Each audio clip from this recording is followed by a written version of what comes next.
Hello സുഹൃത്തുക്കളെ, നമ്മുടെ പുതിയൊരു വീഡിയോയിലേക്ക് എല്ലാവർക്കും സ്വാഗതം. നമ്മുടെ എല്ലാം കോമൺ ഫ്രണ്ടായ ജിൻസ് 2 ആഴ്ചത്തെ അവധിക്ക് സൗദിയിൽ നിന്ന് വന്നിട്ടുണ്ടായിരുന്നു അവൻ്റെ കൊച്ചിനെ കൊണ്ടുപോകാൻ വേണ്ടി. അപ്പോൾ ഇന്ന് കൊച്ചിനെ സ്കൂളിൽ നിന്ന് കൊണ്ടുപോകാനതിന് മുമ്പായിട്ട് കേക്ക് കട്ടിങ് കാര്യങ്ങളൊക്കെ, അതാണ് നമ്മുടെ ഇന്നത്തെ വീഡിയോ. ജിൻസവൻ വന്നിങ്ങനെ ഇരിക്കുക. അവനെ നമ്മൾ പറഞ്ഞു വിട്ടതാ. അവൻ 2 മാസത്തെ അവധിക്ക് 10 ദിവസത്തെ അവധിക്ക് വേണ്ടി വന്നേക്കുക. ഇതാണ് സെറാമോളും സൗദിക്ക് പോവുക. ഞങ്ങളെ വിട്ടിട്ട് നീ പോവാണ്ടി. Front Roy Joseph. ഇതാണ് ഞങ്ങളുടെ അടുത്ത ഫ്രണ്ട് ലിജ മോൻ ജോർജ്.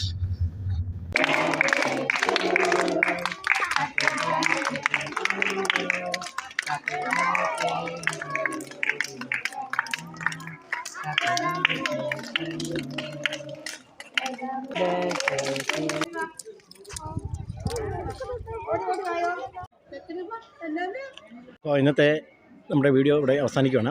സറക്കുട്ടിയെ നമ്മുടെ വീട്ടിൽ സൗദിയിലേക്ക് പോവാണ്. അപ്പം ഇവിടെ ടീച്ചർമാർക്ക് ഗിഫ്റ്റ് കൊടുക്കുകയും കേക്ക് മുറിക്കുകയും പിള്ളേർക്കെല്ലാം മുട്ടയെല്ലാം കൊടുത്ത് സറാക്കുട്ടി നാളെ രാവിലെ സൗദിയിലേക്ക് പോകുന്നു.